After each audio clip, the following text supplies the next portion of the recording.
quando falamos inevitavelmente daquilo que é de pastagens e forragens, temos que associar àquilo que é a produção animal. Obviamente que a produção de pastagens e forragens está intimamente ligado àquilo que é a produção animal, uma vez que é com ela que fazemos aquilo que é, com as pastagens e com as forragens, que fazemos aquilo que é o aproveitamento e o destino para a alimentação dos nossos efetivos pecuários, sejam eles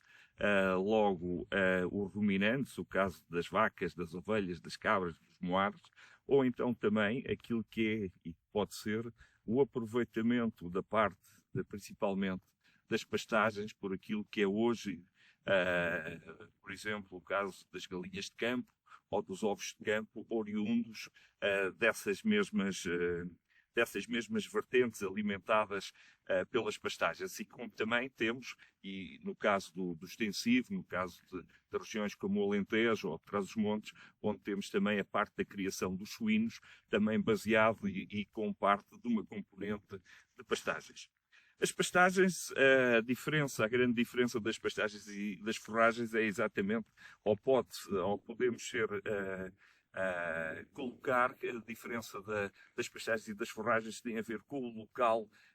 onde existe esse aproveitamento dessa massa produzida nos campos. As pastagens são utilizadas diretamente pelo pastoreio direto dos nossos efetivos e a parte das forragens tem uma parte de um corte, de um processo de conservação e de armazenamento. Esta parte das pastagens, daquilo que são as pastagens, nós podemos encontrar pastagens naturais e também pastagens semeadas. A grande diferença tem a ver com aquilo que é a sua composição florística, a sua composição da flora de cada uma delas,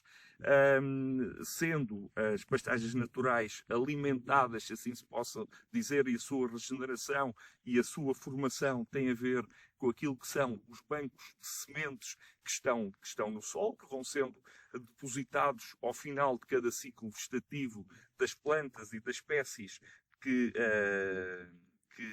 oriundas de cada local, e as pastagens semeadas são pastagens em que os agricultores, os produtores pecuários fazem sementeiras, e essas sementeiras vão de acordo com aquilo que é as suas especificações e o seu tipo de produção. Se é carne, se é leite, se são animais adultos, se são animais em gestação, se são animais de recria, ou seja, para irem substituir os efetivos anteriores, e em função disso o agricultor e o produtor pecuário têm que acertar, chamemos-lhe assim, a dieta de cada um dos seus efetivos ou da idade de cada um dos seus efetivos em função das necessidades. Algo que é extraordinariamente importante é nós também percebermos o tipo de solo que nós temos, as características dos solos, porque nem todas as sementes ou nem todas as espécies se dão em todo o tipo de solos. Principalmente um dos grandes fatores condicionantes daquilo que tem a ver com o desenvolvimento das culturas ou com as espécies das variedades que nós lá colocamos tem a ver com o pH do solo. Os agricultores têm forma de fazer essa correção do pH com recurso àquilo que são as calagens. As forragens têm e revelam-se de extraordinária importância, principalmente em climas como o clima português, onde grande parte do território, à exceção daquela faixa mais atlântica, ali da Aveiro até ao norte, até ao Alto Minho, que tem mais influências atlânticas, todo o resto do nosso clima é caracterizado por um clima mediterrâneo. Em termos de pastagens, em termos de crescimento de pastagens, o nosso clima, estes climas mediterrâneos, em anos ditos normais, têm dois picos, chamemos-lhe assim, de produção. Um logo à entrada daquilo que é o final do período estival e o início das primeiras águas, que se pode dar ali das primeiras chuvas, setembro, outubro, e essa temperaturas ainda elevadas que se caracterizam ainda nesses meses. com ainda sem acentuado arrefecimento noturno, provoca aí um primeiro pico e uma grande disponibilidade de erva. Depois, com a diminuição do número de dias, com a diminuição das temperaturas, aquilo que acontece é que até temos disponibilidade hídrica, na maioria dos anos, mas o frio inibe um grande desenvolvimento ou não promove o potencial desenvolvimento das nossas culturas. E aí entramos num período de carência que vai até à primavera, onde voltamos novamente a ter um maior número de horas de sol, que vai influenciar diretamente a fotossíntese e o desenvolvimento, a quantidade da massa verde disponível no campo para os animais, e deve ser aí que os agricultores também devem fazer exatamente esse aproveitamento desse excedente de primavera para fazerem as suas forragens, para alimentar os seus efetivos nos períodos de carência. Os períodos de carência têm a ver com a parte do inverno, onde não há alimento no campo, e os animais têm que ser suplementados, têm que ser alimentados, e o agricultor aproveita isso. Aproveita esses excedentes, chamemos-lhe assim, da primavera. Acima de tudo, a parte das pastagens e das forragens, daquilo que é o ponto de vista da sustentabilidade, os agricultores são os primeiros guardiões daquilo que é o ambiente. Eles já cá estavam antes dos decretos, já cá estávamos antes de todas as legislações, e nós conseguimos adaptarmos e conseguir desenvolver esta atividade da pastorícia, da produção de forragens, em sintonia também com aquilo que são os desígnios e as necessidades dos nossos efetivos pecuários. Acima de tudo, este equilíbrio cada vez mais, toda esta parte que cada vez a produção agrícola, a produção pecuária estão mais interligados, e há necessidade daquilo que é a procura do mercado por produtos sustentáveis, por produtos mais ecológicos, nós conseguimos ter, na nossa grande maioria das explorações agrícolas em Portugal, conseguimos dar um contributo para essa preservação daquilo que são os fatores de produção, nomeadamente aqueles fatores de produção, recursos naturais que os agricultores utilizam mais, que é a parte da água e a parte dos solos, e as pastagens revelam em si só exatamente esse equilíbrio e essa sustentabilidade. Preservação. Mantendo as pastagens, nós conseguimos evitar a erosão dos solos, conseguimos aumentar a penetração daquilo que é a água da chuva e as suas infiltrações, através do trabalho mecânico que as raízes fazem, o aumento da matéria orgânica, do teor de matéria orgânica nos solos, que é algo imprescindível, é algo que é fundamental para a nossa atividade. E assim, de uma forma muito resumida, e uma caracterização daquilo que é as pastagens e forragens em Portugal, é muito isto. Finalizando aqui, que a grande parte das nossas explorações são feitas naquilo que é o regime de sequeiro, portanto, nós, acima de tudo, as pastagens e as forragens são semeadas ou produzidas naquilo que é a parte do outono e inverno, porque estamos a falar de 80% do território que está em regime, em situação de sequeiro. Os outros 20% de aproveitamento. Há algumas áreas que estão a ser aproveitadas com água para outras culturas mais eficientes ou até mais rentáveis, como existem em vários perímetros de rega. Uma caracterização daquilo que temos em termos de pastagens e forragens, e um local em Portugal, isto para fazermos assim uma caracterização o mais exaustiva possível dentro do tempo que nos é permitido, mas uma gestão chamemos-lhe assim, de uma forma bastante mais intensiva daquilo que é a produção de pastagem e de alimento para os animais, nota-se naquilo que são as bacias leiteiras, onde de outono e inverno fazem aquilo que são essencialmente as forragens com azevém, e depois de primavera-verão culturas como o milho de silagem, que assumem especial importância. Venho falar-vos hoje aqui um pouco sobre algumas boas práticas para a adoção da agricultura de precisão nas explorações agrícolas. Eu, nas minhas apresentações, tenho sempre dois slides que resumem aquilo que considero 10 princípios, 10 boas práticas para que a adoção da agricultura de precisão se dê de forma duradoura, não seja apenas algo fugaz com um motivo de curto prazo, e, portanto, que perdure e traga todos os benefícios que a agricultura de precisão é suposto trazer, como a melhoria das produtividades, a redução dos custos de produção, a otimização do processo produtivo, redução de impactos ambientais. E o primeiro princípio que costumo falar é dizer que a agricultura de precisão é um processo de melhoria contínua. Não é uma tecnologia, não é algo que se compre e que se instale na exploração, portanto, é sim um processo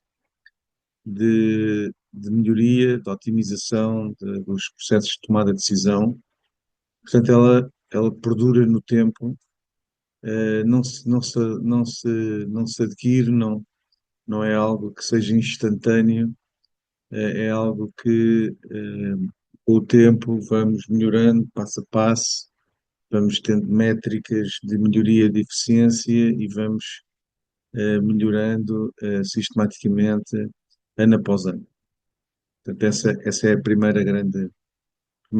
boa prática. Portanto, é entender o que é isto de adotar agricultura de precisão ou passar a praticar a agricultura de precisão. Não se resume a comprar um drone ou a ter uma sonda. Portanto, o que é na realidade é eh, a melhoria contínua, passo a passo, ano após ano, do processo de tomada de decisão e do aumento de eficiência no uso dos fatores. O segundo aspecto que está intimamente relacionado com este é eh, a advertência de que o foco, portanto, a atenção, deve estar na questão dos dados, da aquisição de dados,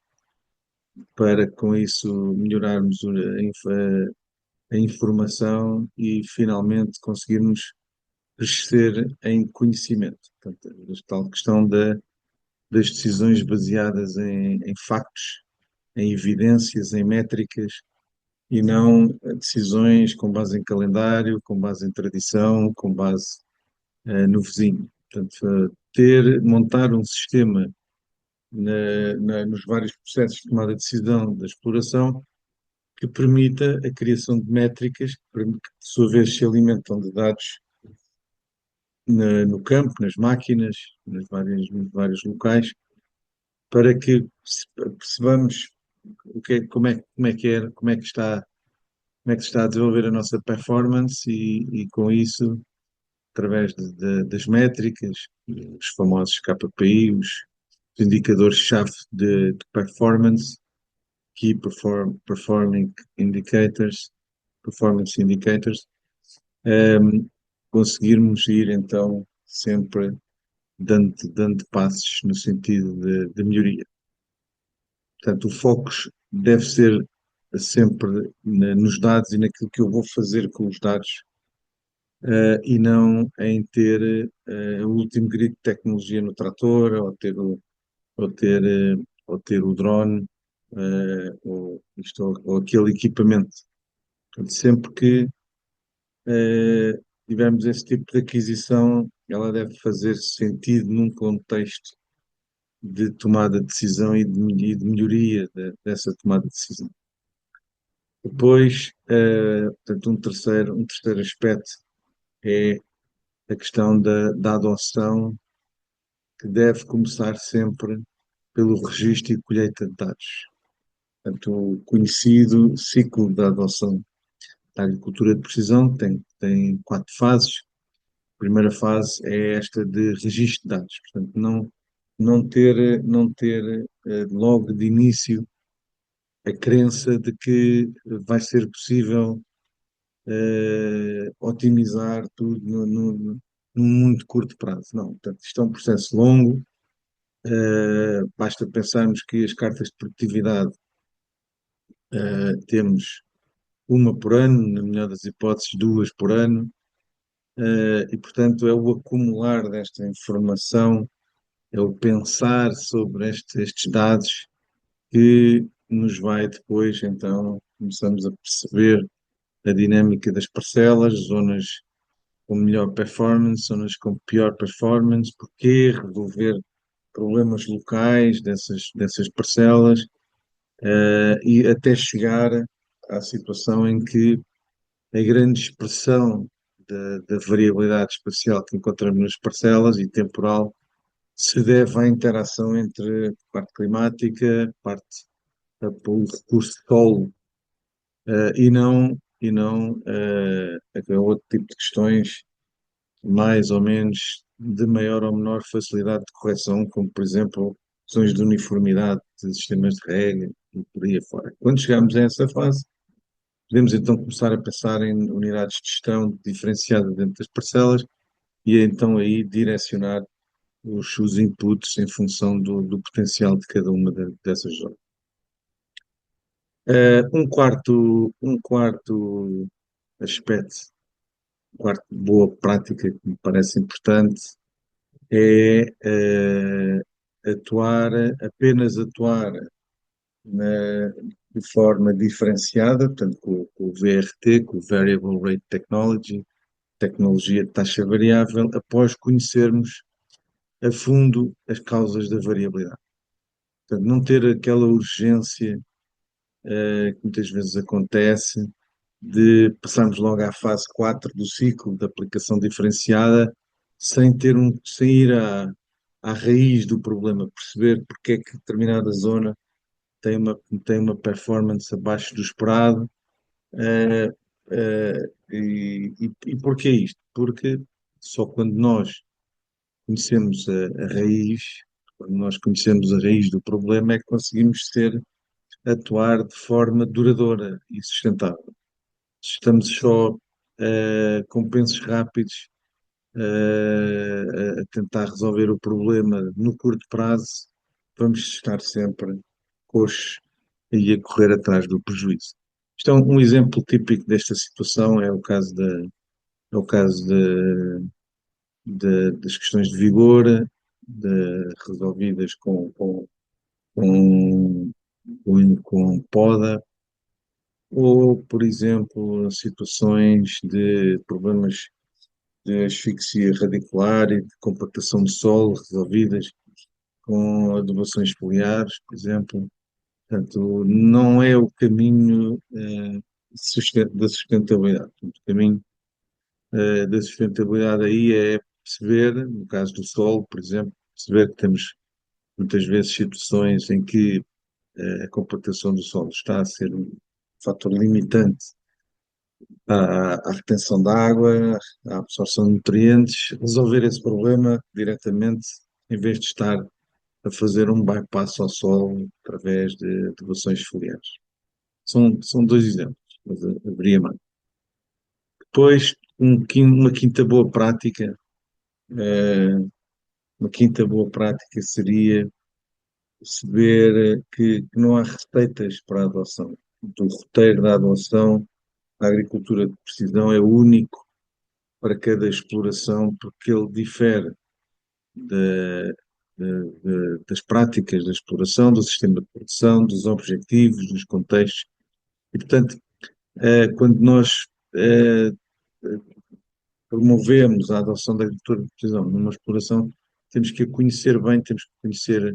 a sua capacidade de gestão, temos que conhecer o pessoal pessoal de campo, o pessoal de gestão, para desenhar soluções que, para o mesmo objetivo sempre, de otimização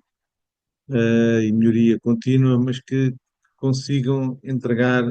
dadas as circunstâncias particulares de cada um, de cada caso. E, portanto, esta ideia de não às receitas, pensar, desenhar soluções caso a caso. Portanto, e as soluções vão desde o conjunto de sensores utilizados até aos processos, é que se vai dar o fluxo dos dados, até às decisões que pretendemos impactar. Portanto, essa seria então uma quinta, uma quinta, uma quinta, uma quinta boa prática. Portanto, não pensar que as soluções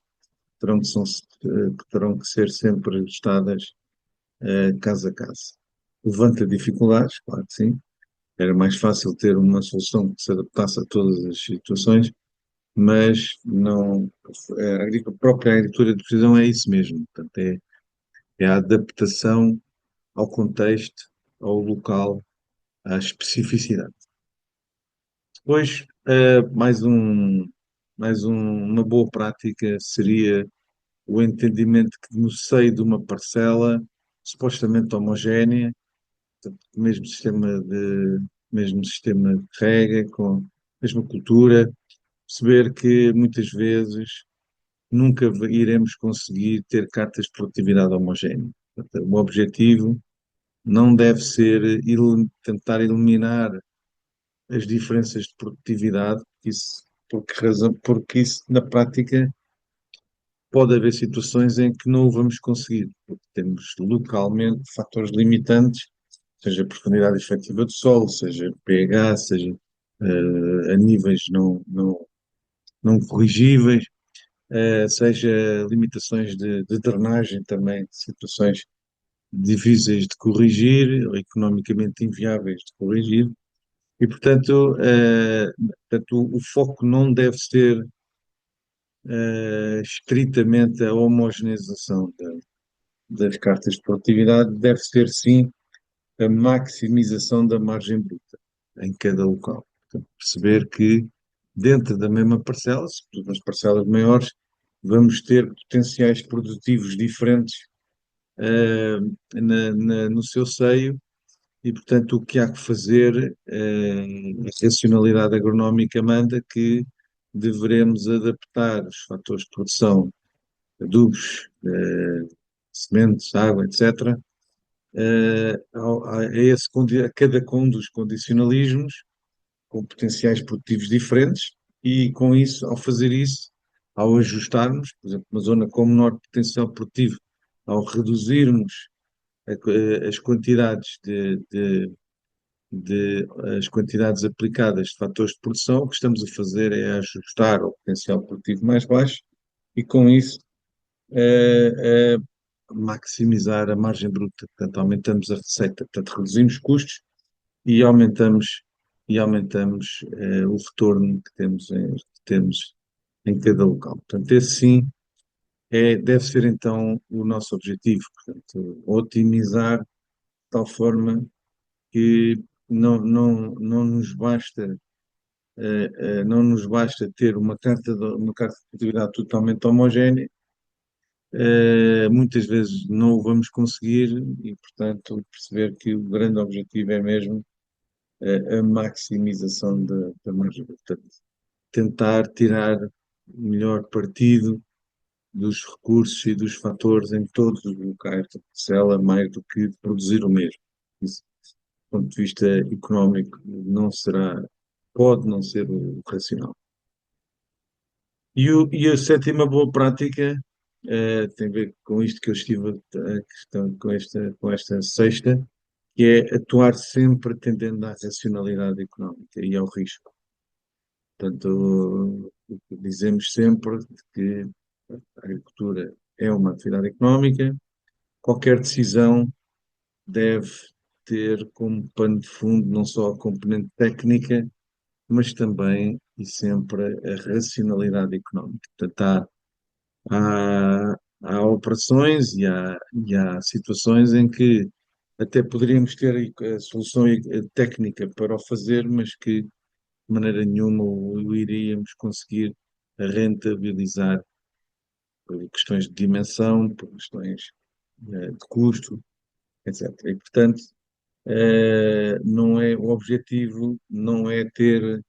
o último grito em tecnologia, não é ter muitos robôs ou muitos drones. O objetivo é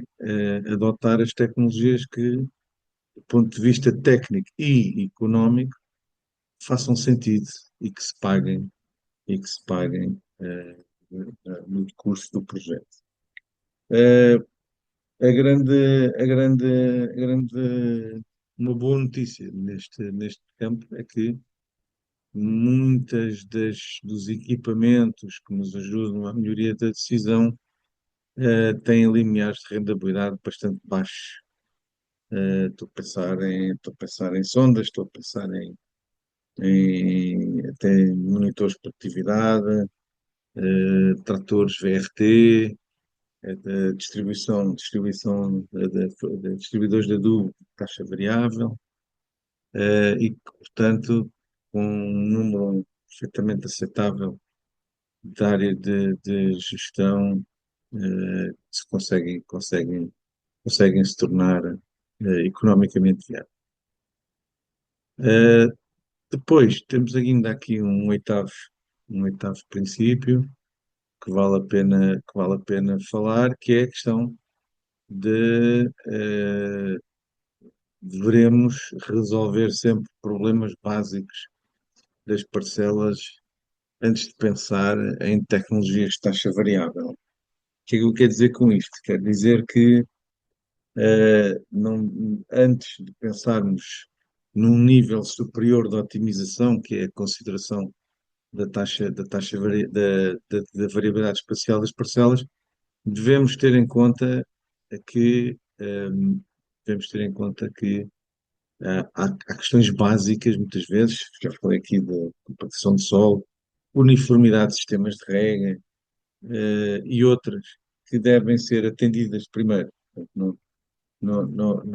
devemos entender que a passagem para um nível superior de gestão, considerando a variabilidade espacial, pressupõe que as questões mais básicas estejam resolvidas precisamente para tirarmos partido desse salto, desse acrescente de otimização. Não quer dizer que as ferramentas que estão associadas à agricultura de precisão, nomeadamente detecção remota, eh, a continuidade elétrica do solo, não nos possam elas próprias acelerar o processo de resolução destas questões mais básicas, não é? Nomeadamente, por exemplo, estou a pensar, por exemplo, a detecção das zonas de risco de compactação do solo através de uma carta de condutividade elétrica, a detecção de problemas de uniformidade de um sistema de rega através de uma imagem térmica, detecção de fugas, etc. Portanto, não há dúvida que estas ferramentas dão uma grande ajuda e aceleram bastante esse processo de detecção e de resolução de questões mais de início de processo de otimização. Depois, temos aqui ainda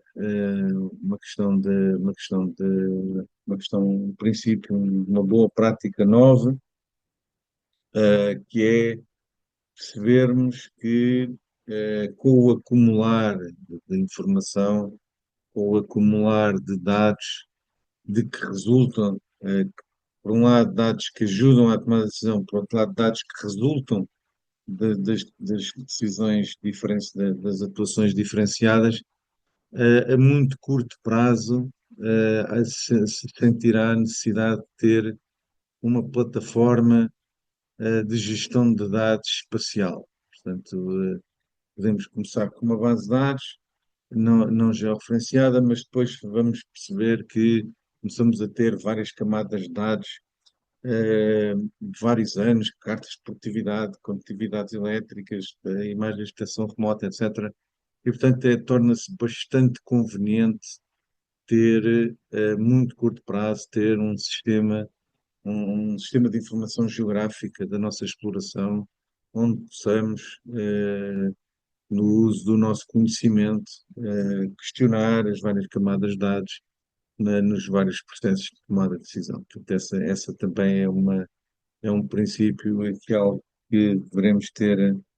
é uma boa prática que devemos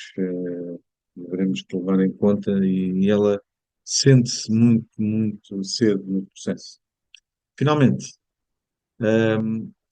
a agricultura de precisão, boa prática, aqui mais um princípio, perceber que a agricultura de precisão, de certa forma, este está relacionado com a questão da resolução dos problemas básicos. Portanto, não é uma panaceia, portanto, ela não substitui gestão agronómica, portanto, ela o que vai fazer eh, vai criar sinergias, vai melhorar a eficiência da gestão agronómica, ela vai até promovê-la, vai catapultá-la para outro nível, mas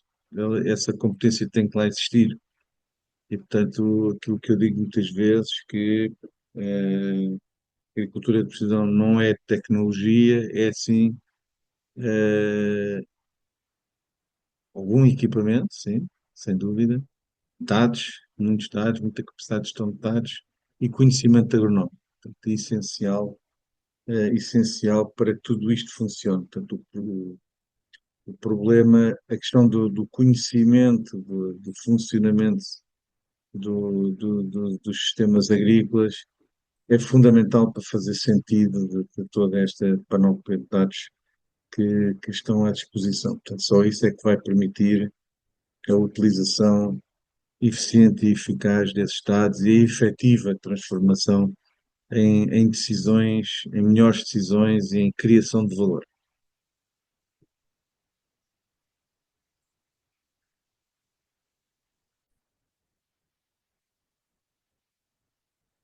Um outro assunto que também gostava de abordar, além destas questões da- das boas práticas, era falar-vos um pouco a questão dos custos de adoção. Portanto, continuamos sistematicamente a ouvir que a agricultura de precisão tem custos elevados de adoção e que isso é um grande impedimento à generalização do uso das suas ferramentas na gestão agrícola. O que tenho a dizer sobre isso é que, sim, de facto, há equipamentos cujos limiares de rendabilidade proíbem a sua utilização em pequena escala. Portanto, só a partir de determinadas áreas de exploração é que eles se tornam viáveis. Isso não podemos ignorar esse facto. Contudo, isso não deve ser, como muitas vezes me parece ser, usado como um impedimento ao início do processo. E eu costumo muitas vezes falar na questão da adoção low cost. A adoção low cost é o entendimento de que temos à nossa disposição estratégias para a adoção da agricultura de precisão com custos bastante moderados. E à escala nacional, eu aplico isto. Portanto, na pequena exploração, como uma maior preocupação, mas também na nossa maior dimensão, à escala nacional, deve ser uma estratégia, esta estratégia low cost deve ser uma estratégia inicial de adoção. Portanto, nunca partir logo para, para grandes investimentos, portanto, a perceber que a adoção se deve fazer de forma paulatina, de forma à medida, ir crescendo à medida que as evidências e o retorno se vai verificando. Dentro destas questões do que eu chamo low cost, portanto, na realidade de baixos limiares de rendabilidade. Portanto, está tudo o que tem que ver com, eh, por exemplo, acesso à informação, alguma dela gratuita, no caso do muito conhecido acesso às imagens de satélite do programa do Sentinel, portanto, da União Europeia, portanto, imagens, quando não temos limitação de nuvens, gratuitas de 5 em 5 dias, portanto, são N as plataformas no nosso mercado para fazer uso desta informação, portanto, fazer efetivamente uso dessa informação, portanto, isso custo zero, portanto, é só o conhecimento, saber quais são as ferramentas, como é que se utilizam. Os retornos podem ser muito significativos, porque a partir de uma imagem NDVI nós conseguimos perceber problemas de falta de uniformidade, que pode ter que ver com emergências, pode ter que ver com stress hídrico, pode ter que ver com gestão nutricional, etc. Portanto, é uma excelente porta de entrada para começarmos a tomar em conta a variabilidade espacial nas tomadas de decisões. Também na decisão. Também permite, por exemplo, na visita às parcelas,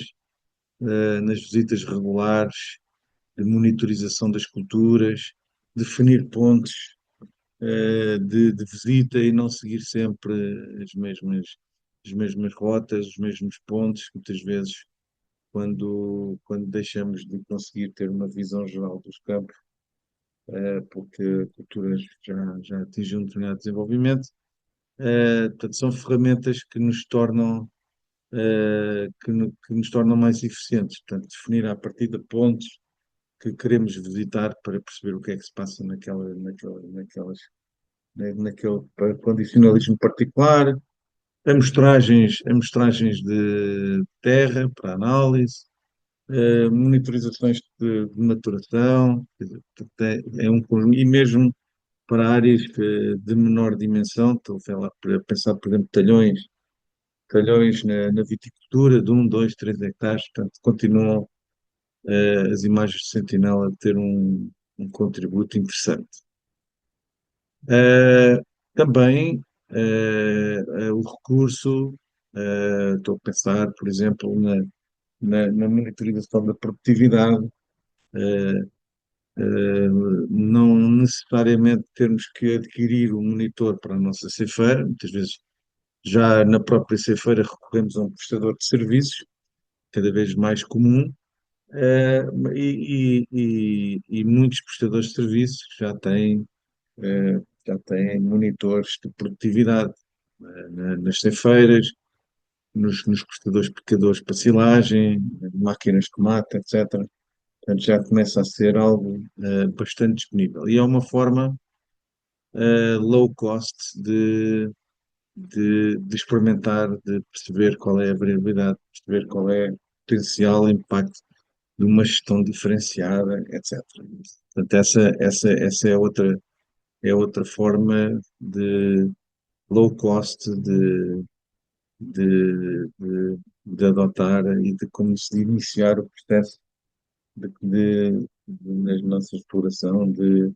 adoção da agricultura de precisão. Portanto, dados de baixo custo, gratuitos, sensores de baixo custo ou gratuitos, softwares de gestão de dados de baixo custo, também temos, por exemplo, dou sempre do QGIS, portanto, para gestão de dados espacial, portanto, é um software open source, disponível para todos, e que é gratuito. Depois também a questão da, por exemplo, um exemplo que também dou sempre, a condução assistida por GPS para, por exemplo, distribuidores centrífugos em aplicações de fundo, de fósforo, por exemplo, ou nas coberturas, nas, em certas culturas arvenses, em pastagens. Temos aplicações no Android e no iPhone, temos aplicações gratuitas que ficam, obviamente, que ficam limitadas pela resolução espacial, pelo erro do GPS que temos no telemóvel, que muitas vezes pode ser de 1 metro, pode ser de 1,5 metros, mas que nesses condicionalismos e para essas aplicações, estamos a falar de distribuição centrífuga, são perfeitamente compatíveis. Portanto, não estamos a falar de cemitério de milho, estamos a falar de, estamos a falar de aplicações em que com mais tolerantes ao erro, como são esses casos. E também para recolha de análises, para recolha de pontos de análise de terras, também o GPS telemóvel, com o erro que tem e as aplicações, as N aplicações que encontram, também é perfeitamente, perfeitamente compatível para essas aplicações. Portanto, depois aqui também a questão do retrofit versus o equipamento original do fabricante. Portanto, isto é a consciência de que, o caso das ceifeiras é um bom exemplo, mas há outros, também nos semeadores, também nos distribuidores, em que podemos, em vez de comprar um novo equipamento com a tecnologia VRT, muitas vezes podemos instalar kits que transformam esses equipamentos em taxa variável e conseguir grandes poupanças no custo desse processo. Portanto, a questão da prestação de serviços, já falei, portanto, recurso à prestação de serviços, se não permanente, pelo menos no início do processo e depois então de consciência da vantagem económica, então, a sua compra, muitas vezes, mesmo em forma permanente, não é? Portanto, isso é uma garantia, portanto, de que temos ali alguém, portanto, o recurso a um prestador de serviços, temos ali alguém que tem área suficiente para se tornar um eficaz utilizador desses monitores e dessas tecnologias e, portanto, conseguir o apuramento técnico, muitas vezes, ao nível da exploração com as menores áreas, não se torna possível. Portanto, ter alguém especializado no processo e na manutenção de sensores e de tecnologia fundamentais para que tudo corra como deve ser. Pronto, e portanto são algumas dicas, portanto, de formas em que podemos socorrer-nos de estratégias mais low cost e não cometer o erro de logo de início fazer grandes investimentos em equipamentos sem perceber qual é que é o retorno que eles vão ter. Também perceber que nas ajudas ao investimento, muitas vezes a ajuda para um equipamento de taxa variável é superior a um equipamento convencional, precisamente por ter a componente da agricultura de precisão. Ora, se o diferencial entre um equipamento convencional e um equipamento com essa capacidade tanto com isobus, com GPS, com capacidade de taxa variável, não for muito superior, até se pode dar a situação em que no final até se justifique mais essa aquisição do equipamento que permite dar esse passo em frente na otimização da gestão agrícola. E pronto, portanto, eram estas as considerações que tinha e que vos gostava aqui neste vídeo de falar. Agradecer à JAP o convite para estar aqui, para poder partilhar um bocadinho desta experiência.